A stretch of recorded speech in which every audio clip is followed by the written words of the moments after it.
It's Brian and Pam. 'Twas the week before Christmas. That's one of those old poetry words. 'Twas. 'Twas. Thou used the word 'twas, so that's good. 'Twas is the week before Christmas, you're right. Well, if you use the word 'twas, you can email us. Our email address is icecreamsodact@gmail.com. Something tells me somebody who uses the word 'twas uses a pen most of the time and probably writes in cursive. And the pen is a quill. It's got a nib? Yes. Is that the word you're trying to think of? And you dip it into an inkwell. 'Twas a pleasure listening to you, Brian and Pam. Well, I gave out the email address already, Brian, so where can you find this podcast, not a podcast? Now, I've been asking a few people how they listen to things on the internet, and, I'll tell you what, that YouTube is a very popular thing. 2 billion people listen to something on YouTube or watch a video on YouTube. And that's exactly where you can find this podcast. Yes, it's Ice Cream Soda CT. You put it in the search box and all our episodes come up from 2019. And subscribe to the channel. It's free. Yep, and it's not something just the kids do these days. A lot of adults do that too. It's a great way to listen to exceptional things like this podcast, not a podcast. Tis. Tis indeed. Don't be a ne'er-do-well. Tis a fine way to be listening to yonder podcast. Well, Brian, the weather has been kind of the past few days. I tell you what, our weather has been, and I don't like to be, I don't want to be a downer, but dismal. Dismal, and the only thing that saved it for me, the Christmas lights, brightening things up a little bit. That's true. Let me ask you a question, Pam Landry. Do you like those laser beam displays? Not so much. It really is. God bless everybody who has them, and I even bought one for a present for my cousins once. But it makes it look like your house is decked out in lights when it's not. That's true. It's a lazy man's way of making your house light up. That's a good point. And can I also add something? I haven't seen this used, but I'd love to see it. A fog machine. We've had enough natural fog lately. If you had one of those laser beam displays in a fog machine, you'd have hippies coming over for and a concert. Black light. The other thing I'm not a fan of are the big blow-up figures that people put on their lawns. And it's not so much that, it's the next day.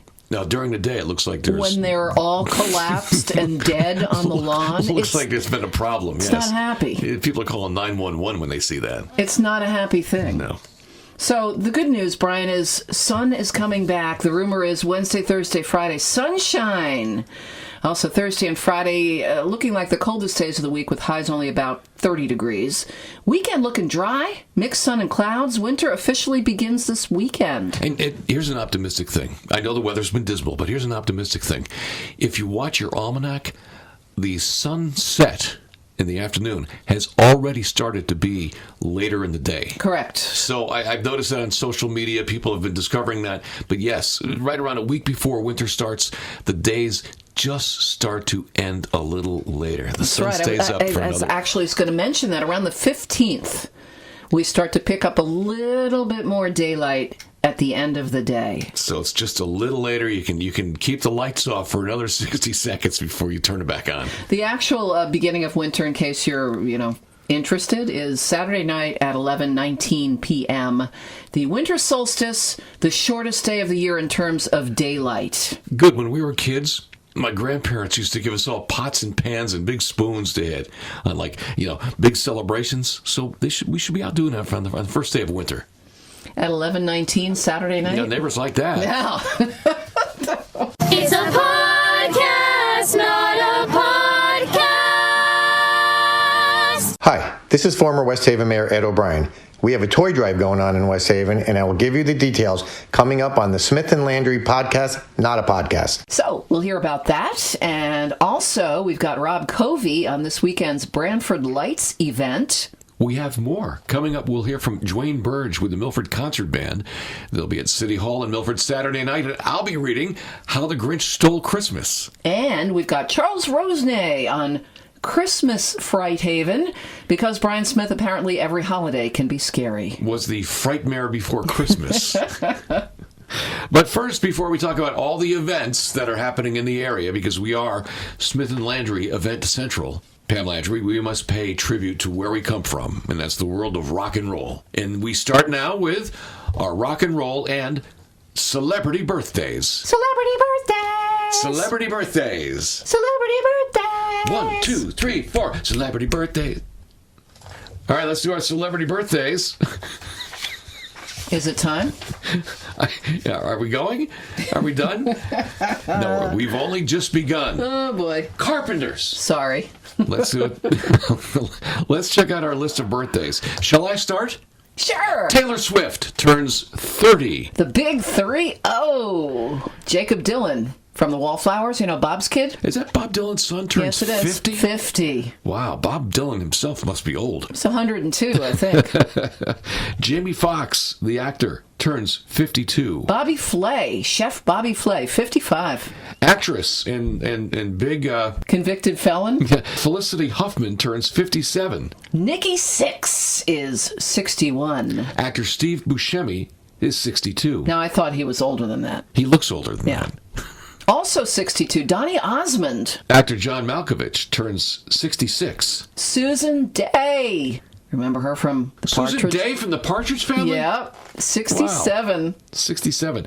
Actor Don Johnson turns 70. Brenda Lee, 75. Keith Richards, 76. Keith.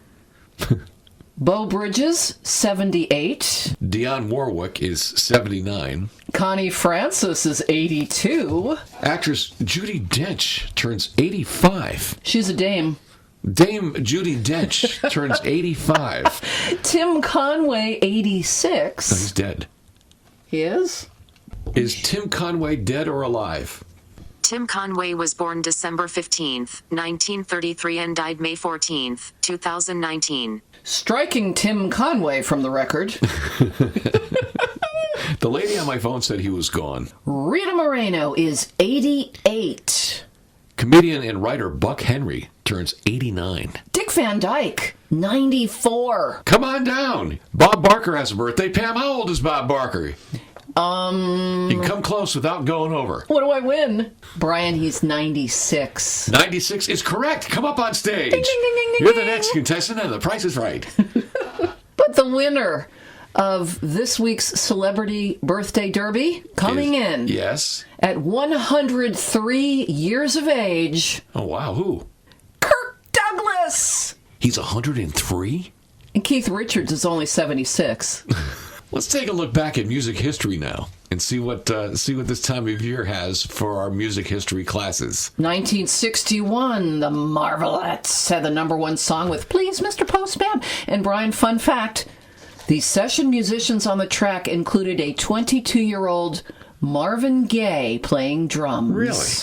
Well, it might be cold outside, but this time in 1966, the Beach Boys went to #1 with Good Vibrations. And Brian Smith, I just mentioned Marvin Gaye a few minutes ago.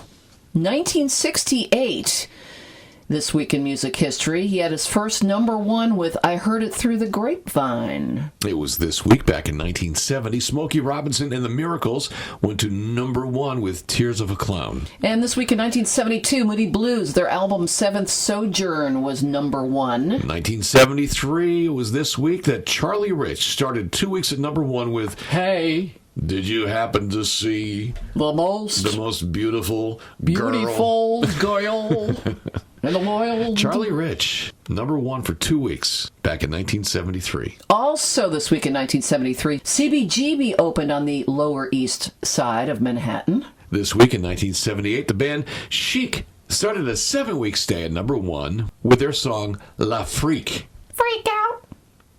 That was a good song. 'Twas indeed. Tis right. Yeah, something like that. This week in 1986, Bruce Hornsby and the Range were at #1 with The Way It Tis. Back this week in 1987, believe it or not, George Michael was 4 weeks at #1 with not that Christmas song, but with the song Faith. You gotta have faith. This week in 1989, Billy Joel started 2 weeks at #1 with We Didn't Start the Fire. It was this week back in 2015, Adele was at #1 with her album 25. It's Brian and Pam. That's a great song. I love the Cheshire Voice. They should have an album out, an extended play album. They're like angels. Let me ask you a question, Pam Landry. What's that, Brian Smith? Have you been whammed yet this year? What does that mean? Whammed, all those people on that internet talk about this. Whammed is you write in, you post on that Facebook every time you hear Last Christmas from Wham for the first time. I make sure not to ever hear that song. Well, see, I've been like that for years with Paul McCartney's Wonderful Christmas Time. That song drives me up a wall. Not one of my favorites, but Lord knows I've played it 1,000,000 times on the radio. A good friend of mine actually writes to me every time he hears it for the first time. And he got me a Christmas card once that played that song when you open it up. And he made sure he watched me open it, too. It was horrible. And you call him a friend. Having a wonderful Christmas. Yeah. I'm not going to say Yeah. it. Not one of Sir Paul's finest moments. No, I keep thinking that was a contractual obligation. Yeah, but you know what? Truth, a lot of people love that tune. No, everybody hates that song. They should. Just you and I. All right, we're going to talk about events, including some events I'll tell you about that are scary. Our friend Charles Rosenay has Frightmare Before Christmas. That's in Stratford at Fright Haven. And if that's not scary enough, I am reading How the Grinch Stole Christmas. Saturday night at Milford City Hall. We'll tell you about that coming up. But first, we're going to start our almost Christmas time events scheduling with Pam Landry telling us about Branford. Almost Christmas time events. Is that a song now? Local. I see. I just heard that for the first time. I like it better than Paul McCartney's song. Yeah. So, Pam Landry, what's happening in Branford? I'm glad you asked, Brian Smith. Thank you. Saturday, there's an event called Harbor Lights. It sounds lovely, actually. A luminary event. Is this a bunch of people with cigarettes? No. No, I'm thinking Not those kind of lights. Harbor Lighters. I'm sorry, this is Harbor Lights. Like Marlboro Lights? Yeah, like... Yeah, no. No, it's not the same thing? No, we're talking luminaries. Oh, I see. All right. Well, here to explain it is Rob Covey. Thanks, Brian and Pam. Harbor Lights is a luminary event at Harbor Street in Branford Point in Branford, Connecticut. Starting at the bridge on Harbor Street, extending to Parker Memorial Park at Branford Point, the street will be lined with candle luminaries, and over 500 candle luminaries will light the beach wall at Parker Memorial Park. The event takes place this Saturday, December 21st. We have a rain date of December 22nd. The lights will be lit at 4 p.m. We have a quartet from the Blue Fire Stage Company that will stroll the street beginning at 5 p.m., singing all the holiday favorites. And all the proceeds from the event will benefit the Branford Food Pantry. And if anyone has any questions, they can check us out on Facebook at Harbor Lights Branford CT. Thanks, Rob Covey, with the Branford Harbor Lights. Brian Smith, it's the first annual Harbor Lights in Branford. That's great. Are you going to go? We should all go. Let's just pack up the wagon and go. Well, the proceeds benefit Branford Food Pantry, so Yes, that's which nice. is a very, very good organization. Now, we're going to stay in Branford for just a minute because there's another celebration happening there. That is correct. Sunday at 4 o'clock, you can celebrate the first night of Hanukkah on the Branford Green. The annual menorah lighting will take place at 4 o'clock, followed by a Hanukkah party at the Historic Academy on the Green. There'll be delicious Hanukkah refreshments, fun activities for the kids, and a special concert of Jewish folk music, no charge. And Pam Landry, let's stay on the shoreline. From Branford, it's just a short ride to East Haven. Especially if you take Santa's Trolley. It's the last weekend, Brian, for Santa's Trolley at the Shoreline Museum in East Haven this Saturday and Sunday from 11 till 5, $10 per person. And for more info on this, shorelinetrolley.org. Well, I don't mind riding on that train, but do I have to sit next to that guy with the beard and the red suit? Oh. Oh, it's Santa Claus. All right, that makes it different. All right, I'll sit next to him. From East Haven, it's time to go to North Haven and see what's going on there for this lead up to Christmas. Halfway Home Rescue of North Haven. 2 adoption events this weekend, Brian. Saturday, I know you love this, at the Mew Haven Cat Cafe in Westville. That's from 11 till 2. You need to call the cafe for reservations on that one. And Sunday, PetSmart in North Haven, an adoption event from 11 till 2. HalfwayHomeRescue.org for info. Does the Mew Haven Cat Cafe, do they have T-shirts? They do. I, of course, own one. I don't know what they say, but do they say, "What's Mew? Pussycat"? Not the one I have. Oh, they should say that, though. Whoa. "What's Mew, Pussycat"? All right. To the New Haven Cat Cafe, you can send those royalty checks to us here at icecreamsodact@gmail.com. I'm sure they'll be rolling in, Brian. Where were we? North Haven? Yes. Let's go to Hamden next, Okay. Pam Landry. What's going on? Sounds good. Well, for one thing, the American Legion Hamden Post 88's got stuff going on. Saturday morning, there's a kids' party at 11 a.m., pizza and sweets, and Brian, Santa arrives at 11:30. He gets around, that guy. Guys all over the place. And in the evening, there's an adult party and raffle. Starts around 7, raffle around 9. It's potluck music and karaoke. What do you mean it's an adult raffle? It's for the big kids. Is it dirty? You'll have to call the American Legion Hamden Post 88 to find out. Every time I hear it's an adult thing, I know. First I thing know. I'm thinking is, there's, people running around with nothing but aprons on or something like that. There's still more going on in Hamden. Yeah, Sunday from 1 till 3, Tales from the Woods at Brooksvale Park. Master wildlife conservationist and Friends of Brooksvale member Kirsten Walker will lead you on an easy walk through the woods of Brooksvale Park to learn and discover more about the animals who call the park home. You can meet for that at the Veterans Memorial Building, and dress for the weather. Heavy snow or rain will cancel the event. Well, from Hamden, we still have one more town in the Route 10 district, and that is Cheshire. Bopping up the road to Cheshire on Sunday. Cheshire from noon till 4:30 at Cheshire Historical Society in Cheshire. There's an open house and Christmas party. Cheshire Historical Society, 43 Church Drive. They have refreshments, entertainment, and general good cheer, Brian, at the Hitchcock Phillips House on Sunday. All right, does that cost money? I believe that's free. Can you have an open house and charge money? I mean, isn't that a dichotomy? That would be. Yes, it would be. And then every time I hear somebody has an open house, I think, well, these are lonely people who found a way to make people drop by. I think it's going to be chilly when I hear open house. Come on in and shut the door. That's right. But if you shut the door, is it still an open house? Right. It's just a drafty house, maybe? If a tree falls in the forest. Okay, Brian, what's next? Next, we go down to West Haven. West Haven. And we talk to our friend, former mayor of West Haven, Ed O'Brien. Oh, yeah, he's got something about a toy drive this week. Thank you, Brian and Pam, for giving me the opportunity to talk about a toy drive that is going on here in West Haven. Friday night, December 20th, from 6 to 10 at Apps Restaurant on Captain Thomas Boulevard. I am having a toy drive for children in West Haven that might not otherwise get gifts under their tree this year. We're asking people to drop off an unwrapped toy to Apps on Friday night. And there's also a dinner going on, which is $30. Anybody's welcome to stay. If not, they can just drop off the toy. We will get them to the House of Jacob Church in Allingtown, which we have teamed up to distribute the toys. Also, they can drop off an unwrapped toy to Goldworks all week long, 499 Campbell Avenue, right across the street from the Green. And we will get, again, those toys, deliver them to the House of Jacob on Saturday, and they will distribute them amongst the community, the people that might not otherwise have gifts under their tree. This is a time of giving. We are all blessed, but not everybody is as blessed as we are. And we're asking people to please help us gather some toys for some kids and make a special day for some kids that might not otherwise have gifts under their tree. Thank you guys for letting me talk about this on your podcast. That's not a podcast. I wish you and your listeners a very happy holidays, happy New Year, Merry Christmas, and hopefully we collect a lot of toys on Friday night. Thanks again, guys. That is former West Haven Mayor Ed O'Brien. Don't forget that dinner is Friday night at the restaurant Apps in West Haven. If you can't make that and you're in West Haven, bring toys to Goldworks, a jewelry store right across the street from the West Haven Green.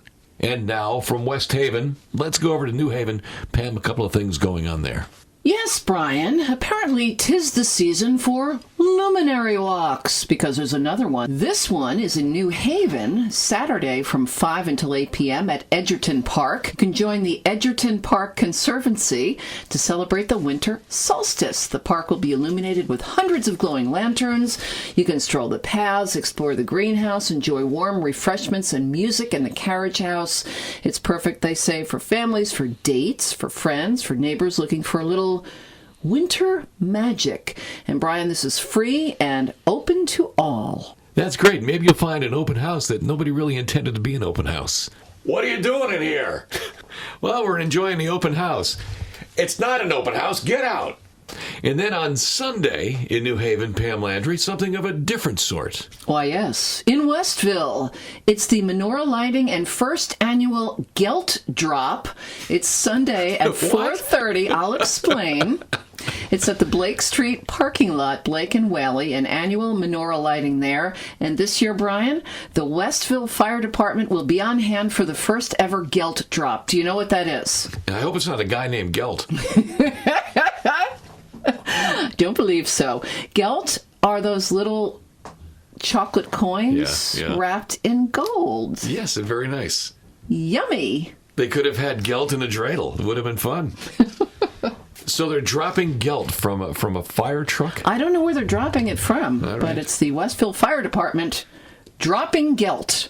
And Gelt is not a guy? No. But All right, not Herman Gelt. Herman, hang on up there. And if that's not enough for you, there's a non-denominational great time happening out at Lighthouse Point Park. There's no Gelt dropping involved. It's the 25th Annual Fantasy of Lights through December 31st at Lighthouse Point Park. It's a benefit for Goodwill, and you can find out hours and prices at goodwillsne.org. And hang on to your Gelt. Don't drop your Gelt. All right. From New Haven, let's go down to Stratford and find out what's going on with our friend Charles Rosenay. Oh, yes. Yes, it's something that'll scare the bejeebers out of you for Christmas. Hi, Pam. Hi, Brian. It's Charles Rosenay calling you from Connecticut's largest, scariest, and greatest indoor haunted attraction, Fright Haven. I know you guys know that we're, open for Halloween, where we're scaring people, for a couple of months there. But we're also open this weekend only for what we call Frightmare Before Christmas. It's our very special holiday version of Halloween, just for the holidays, open this weekend, Friday and Saturday from 7 to 10.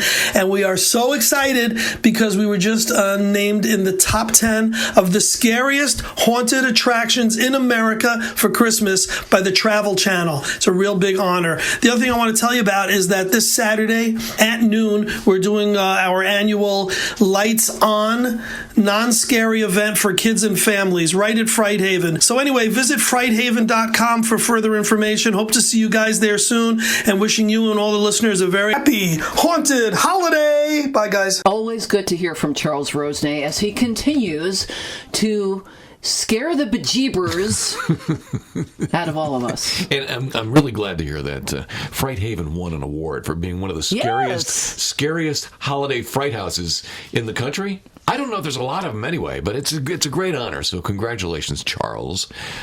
Well, we go from that scary scene to one on Saturday night. Yeah. The Milford Concert Band has a history of playing a lot of different events in Milford, and especially around the holidays. They play Christmas music for different events and different organizations.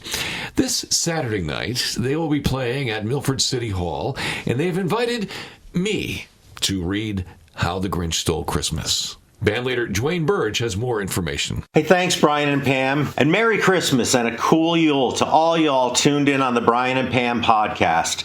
All right, shameless plug time. I'll be conducting the Milford Concert Band this Saturday evening, December 21st at 7 p.m. at the Milford Town Hall, the Gold Dome building. The community room has excellent acoustics for our kind of music.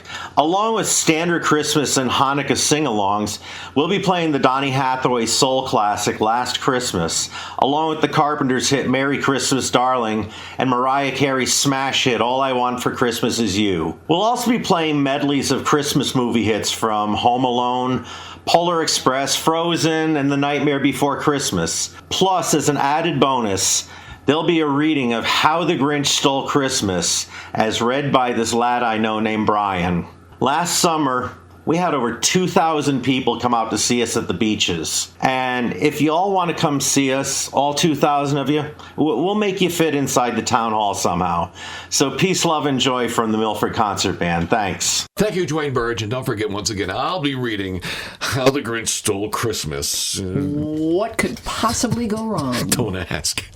This is Saturday night at Milford City Hall. Starts at 7 o'clock. I want to know what you're going to be wearing to read. I have to work out the choreography of this because I'm thinking of a big comfy chair. I bet you do. Somebody suggested a fake fireplace and a giant copy of How the Grinch Stole Christmas. I think you should dress as the Grinch. Do you think so? Yeah. Do you think I look good in green? Yeah. All green? Yeah, Green fur? I do. All right. I'll stop showering today. You know, Brian, for a lot of folks, 'tis the season for eating.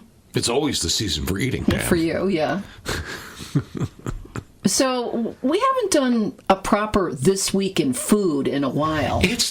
You're right. Can we do one now? This Week in Food! It's time for This Week in Food! This Week in Food. Thank you, Pam Landry. I'm Brian Smith, one of your food correspondents for the Smith & Landry Podcast Not a Podcast, along with Pam Landry. That's me. Yes. Would you like to hear about what this month is in the food world? Brian, I have a question for you. Yes. Raise your hand, please. Are you getting... Raise your hand, please. Yes, Pam? Thank you, Brian. Brian, are you getting your nog on? Excuse me? When did the show start getting dirty? It's funny you should ask that, Pam Landry. Because... Why? Because December... I didn't know this until I learned it on the Smith & Landry Podcast Not a Podcast. December is National Eggnog Month. I knew it! Did you know that? I knew it! Now you do. And can I mention something else? Do you like eggnog? Not so much. There is a chef, and I just saw this recipe on the internet, who ages his eggnog sometimes for 5 years. Yes, you're looking at me like he's crazy. Well, I get that look a lot. But in this case, he puts alcohol into it, and apparently that makes it stay. I'm in. It makes it stay good. And you can keep it in the fridge forever. So it's 5-year aged eggnog. Alrighty then. Sounds horrible. Sounds like my kind of eggnog. Yes. What else lasts a long time? Well, something else I don't care for. What is it, correspondent? Fruitcake! It's National Fruitcake Month. Of course it is. Of course it lasts forever and forever. Yeah. You only ever have to buy one. Because they last forever. Oh, it just keeps sending it around. Yeah, it's the gift that keeps on giving. There's some individual days this week as well. This week, we also see National Maple Syrup Day. That seems odd. Seems very sticky. I hope that's not being dirty either, because if so, I'm gonna turn this podcast right off. Also this week, National Roast Suckling Pig Day. It sounds good. It's close to bacon. It's also this week we celebrate National Hard Candy Day. And National Sangria Day. And right along with that, National Fried Shrimp Day. I tell you what, we should get a restaurant to put together all this into one big recipe. Yeah, every week we could do whatever the national days are and serve those as the specials. We can do it. There you go. Now, if somebody can just come up with a recipe that includes maple syrup, roast suckling pig, hard candy, sangria, and fried shrimp, we'll all be happy. It sounds like one of those food shows, where they give the contestants a basket with all kinds of stuff that makes no sense, and they say, you have 30 seconds to create the meal of a lifetime. We just created the Smith & Landry Iron Chef. And don't forget, Brian, you left one out.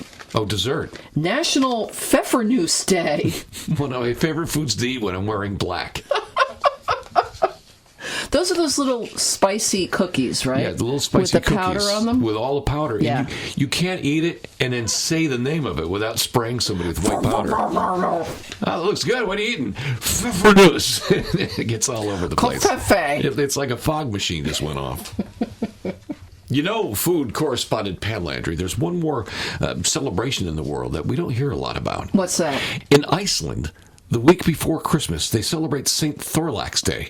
That's when they serve a traditional pre-Christmas dish of skate hash. That is fish hash. Okay. And the idea behind it is that if you can eat that, everything else you eat for the rest of the season will be better. What kind of a tradition is that? It's a horrible tradition. It's what you come up with in Iceland. And a skate, those are those little horrible fish that look like manta rays. And they chop them up and poor skate. They make hash out of them. And the thought is that, well, if you like that, or if you don't like it, everything else you eat can't be worse. Okay, fine. And that's This Week in Food. This Weekend Food. Thank you. You're welcome. From correspondents Pam Landry And Brian Smith. Thank you. And now back to our regularly scheduled program.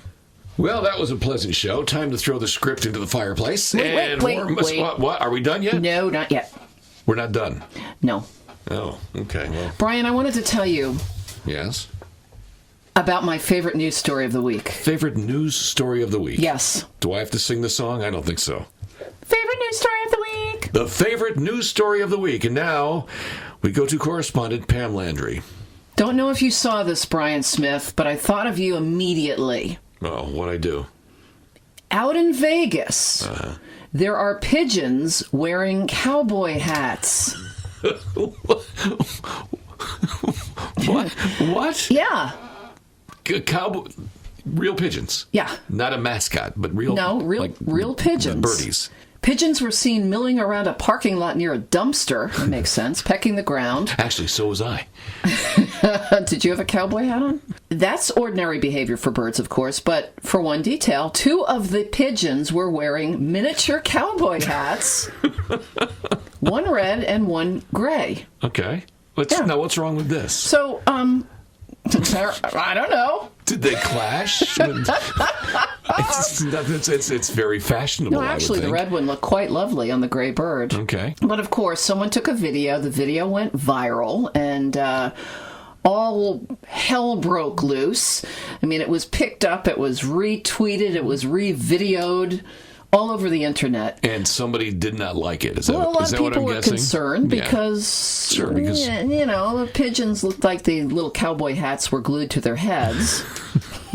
well, how else are you going to get them to stick? You use staples or nails, and somebody's really going to complain. I gotta say, that was really funny. And this guy... So it was just two pigeons? They found 2. There might be a third. So they've corralled 1, apparently. All right. And now they're on the lookout for 2 more. But this ornithologist who's been studying pigeons for 30 years said, I enjoyed the video. I just thought those pigeons with hats were cute. Hang on. Carl, our intern, just handed me a note. Carl, okay, Carl wants me to... Okay, is this... Carl says... All right, let me read this. Carl says, ask Pam what the pigeons' names were. All right, Pam... Yes, Brian. The pigeons they found in Las Vegas with the little tiny cowboy hats, do they have names? Well, I believe the one that they've captured with the red cowboy hat is named Cluck Norris. Well, wait a minute. That's what they would call a chicken with a cowboy hat. Yes. Yes, I wouldn't call a pigeon. What do pigeons do? They coo. They don't cluck, people in Vegas. All right, so if you have a pigeon you want to call a cute name, I'd call him Coohan Luke.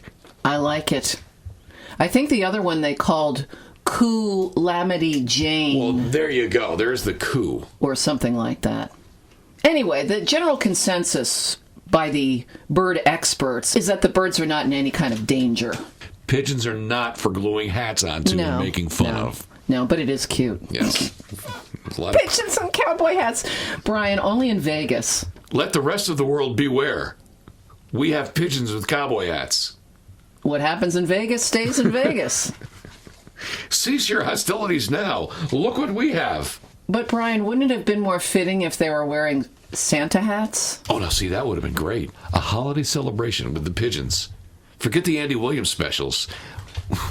We've got pigeons something new. and Santa hats. Hey, we could go down to the city and do that. Washington Square Park. So the fire is just starting, and I think it needs a couple of our scripts to keep the Yuletide burning. Are we done yet? Well, we have a couple of people to thank. Oh, who? Not so fast there, Brian Smith. Thank you to the people who glued the cowboy hats to the pigeons in Las Vegas. Thanks to former West Haven Mayor Ed O'Brien. Thanks to Rob Covey with Branford Lights. Thanks to Dwayne Burge from the Milford Concert Band. And thanks to Charles Rosenay. And a big thank you once again to Holly, who runs all our social media, Facebook and YouTube, Instagram, and soon to be, hopefully, Twitter. Holly Jolly. Yes, then we'll all be able to twit. Who are you calling a twit? Are we done yet? think we're done. Are we? Is this? Can I go throw some more stuff on the fire? Hey, one more episode before Christmas. Oh, I'll have to listen. Is that it? That's it. Goodbye.